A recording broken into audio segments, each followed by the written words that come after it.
Alright,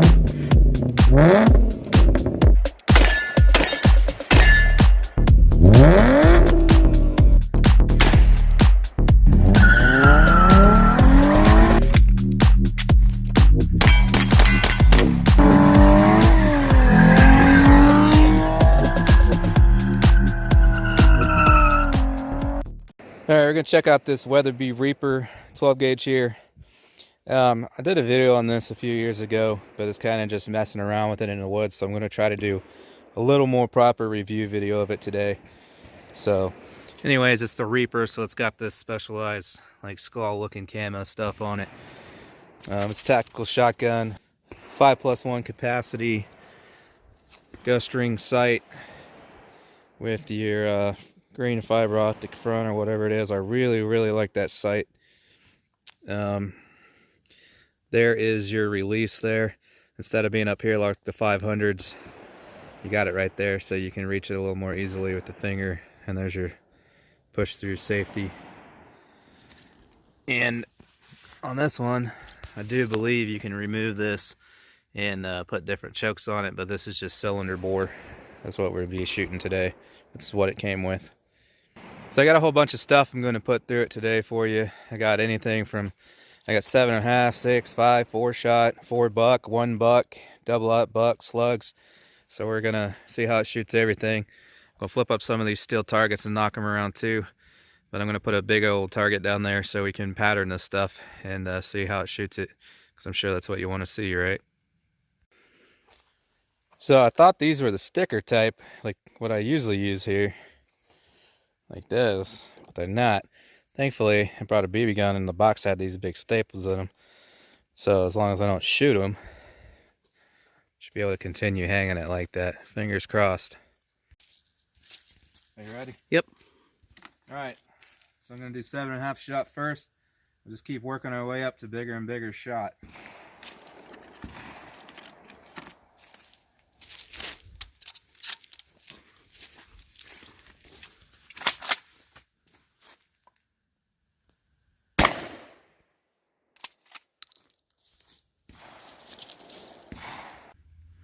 I forgot to mention, because I know you guys are going to ask, we're just standing at a tactical range, home defense situation range. We're standing here at about 7 yards, so that was the idea behind this. Because obviously with these being tactical shotguns, you know, they're for home defense and whatnot, so that's what we're checking to see what they'll do at those distances. Average defense range of 7 yards. Alright, so we'll do number 6 now, high brass. There's all your info there, I'm not going to read all that off.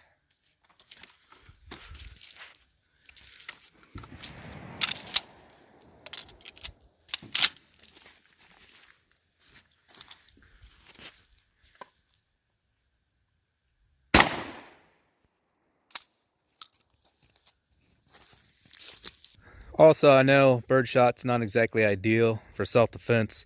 I would agree with that, but there are some people that do use birdshot for self-defense, and they have their reasons. So for that, and also just because I want to see how it patterns, we're including that. So anyways, now we'll do number 5. I'm going to aim a little lower because we just hit the staple. We just hit the staple down there, so now I only have one staple in the center, so I'm going to aim a few inches lower just to make sure that we don't hit the staple, hopefully, so we're not screwed.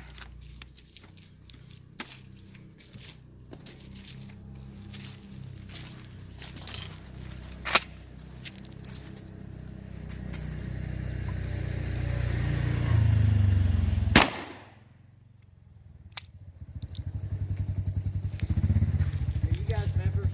Yeah.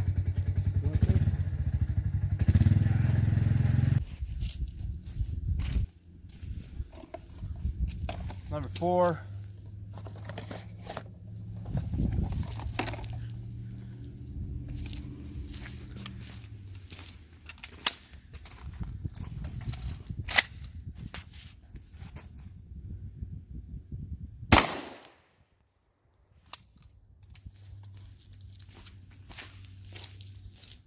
All right.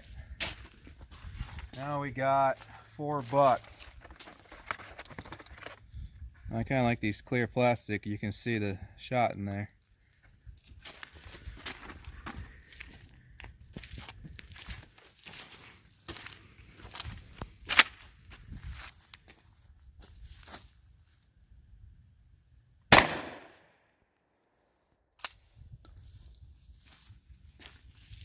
Did it again. Fucking funny. Alright, so now I got one buck here. See, the pellets are much larger. Then we got double aught next.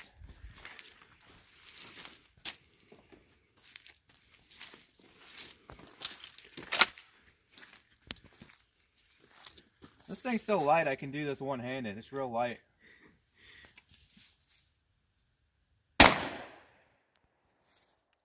See?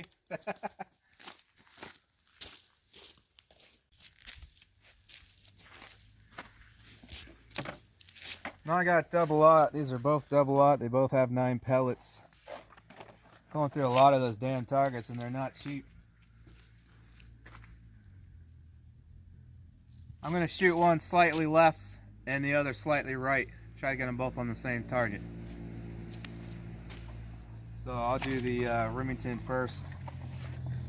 And then we'll do the Fiocchi.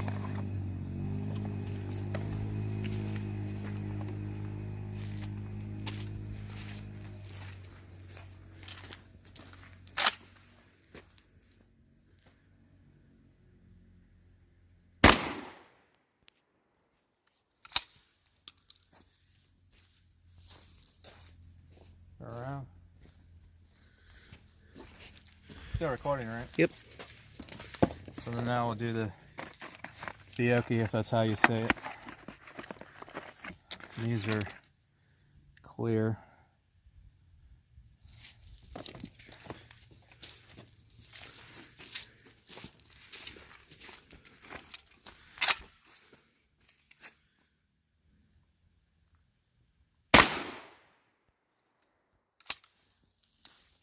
Go ahead and walk up, check those out.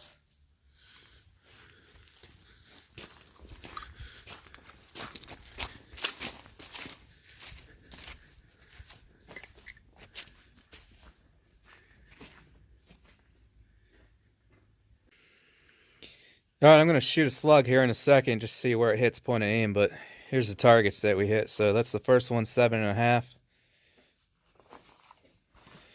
And then 6. Again, there's a size reference. 5 shot. 4 shot. 4 buck. 1 buck. I pulled slightly left because I was dicking off shooting it one-handed. And there would be your, this is actually upside down, your double aught. That was the Remington, and that was the Fiocchi. Alright, I'm going to put a slug through it here at close range. Just the Remington rifled slug there, you know, your standard stuff. I'm just going to put my front bead sight, just touch the green at the bottom of that orange there, basically a 6 o'clock hold on the orange, and let her loose just to see where it hits.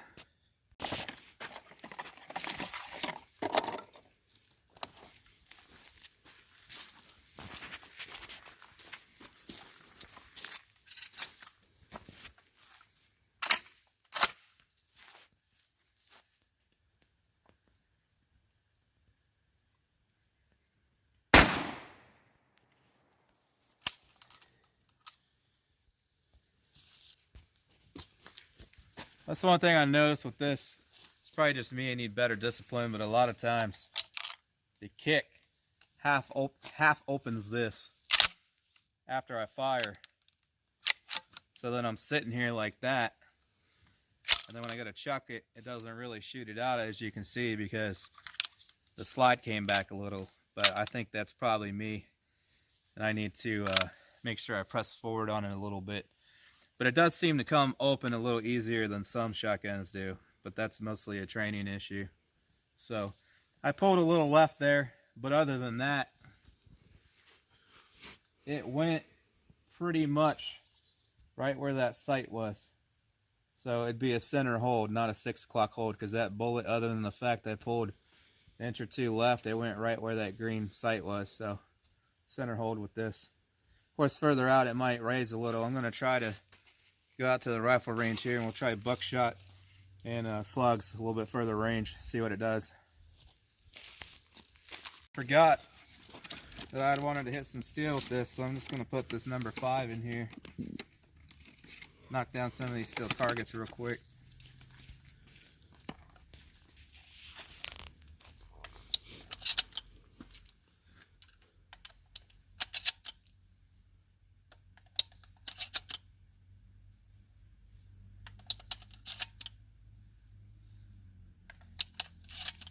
No homo, my daughter made this for me.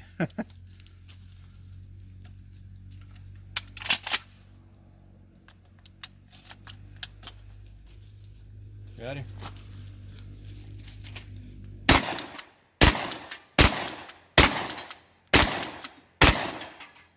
2 for 1. Get out of there. I shouldn't have stopped, I was doing good. I mean, as far as the ejection goes. Alright. So we're out here on the rifle range. I'm going to smack this steel around with the double up buck. I might try a couple of the others. That's at 50 yards. But I got this, the same target we were shooting in the pistol bay, but I turned it the opposite direction, just to kind of represent a torso, 25 yards. So pretty confident it'll hit that no problem. I mean, some of them might miss, but I should get a hit every time. But I want to see if we can hit that gong down there at 50. Alright, so these are just the Remington Buckshot that we shot a little bit ago. They seem to pattern a little tighter than that Fiocchi, so that's what I'm going to use out here.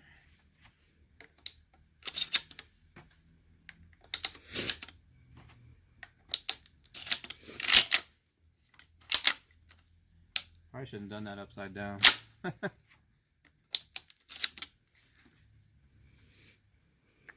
Oh. Safety's sticking.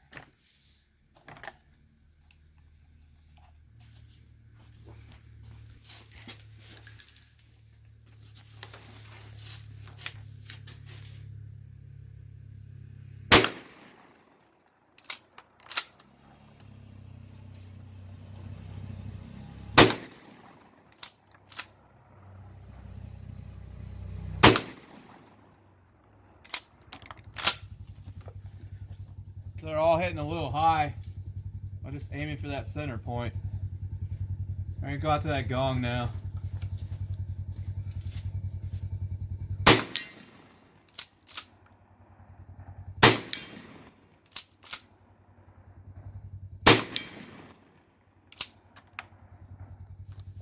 Alright, so even at 50 yards, you can see that has no problem at all with just your standard 2 3/4 inch buckshot loads.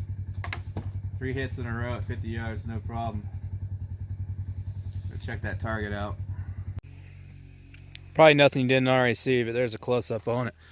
I was just holding my sight right here, so they're all hitting a little bit high. There's the gong. We already had this on here and this on here. There's 2 shots on opposing ends previously from, I don't know, a couple weeks ago. So those would be your hits. Got several on there. So, I mean, obviously a lot are missing, but you're still getting hits.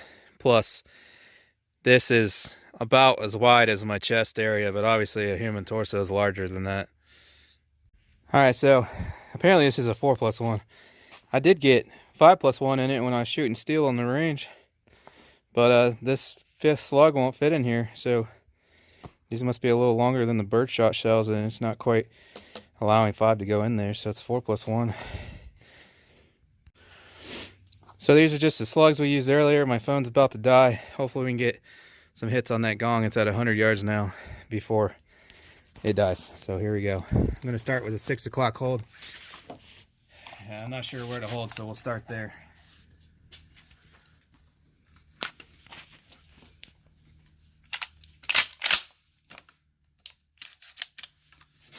Tell me where it hits. All right.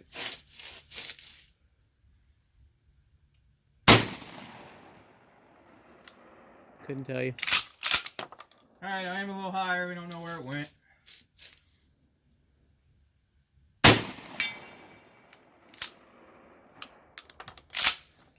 That's crazy. I can hear that thing whizzing through the air. It probably doesn't pick it up on camera, but it's like, you can hear it.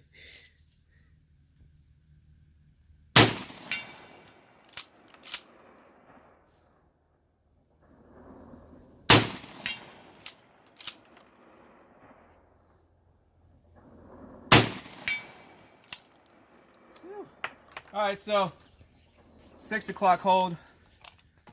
I'm assuming that first shot went low, even though we didn't see it, because 6 o'clock hold, we didn't hit it. And then I basically just brought it up to the center hole and hit it every time. So, yeah, I guess I really forgot to say what I think about it. I really like it. The ergonomics are great. It points and handles real nice. It's so light. Like I said, you can shoot it one-handed. I really like the sights. I especially like that it's a green instead of red, but that's just me. The finish, the camo on it looks kind of cool. Seems to be fairly weather resistant. Works pretty well. The slide takes, or the pump takes a little getting used to, but I like it. It's a little wider than you used to, and like I said, this is down here, but you can just grab it like that instead of having to come over here. And then of course that's the safety. Instead of like the Mossbergs where they're up here, you got the safety here. Sights are adjustable, elevation and windage, tack rail. Yeah, I mean, overall, I really like the thing. Shoots pretty good too. And yeah, you got your rail there too if you want a flashlight or laser or whatever on the front. So, and as I said earlier, interchangeable chokes. So, overall, I really like this gun. It's pretty nice. Definitely wouldn't hesitate buying one if you want. And I believe they are a little more affordable than the Mossberg offerings. So, wouldn't at all hesitate to buy the Weatherby over at Mossberg. Anyway, sorry the end was rushed there a little. My phone's literally about to die on us, but thanks for watching. If you like this video, make sure you hit the like button. I'm going to check out the 500 Tactical next, and then we'll probably do a heads-up comparison, shootout, whatever, later on. But anyways, thanks for watching. I'll catch you on the next one.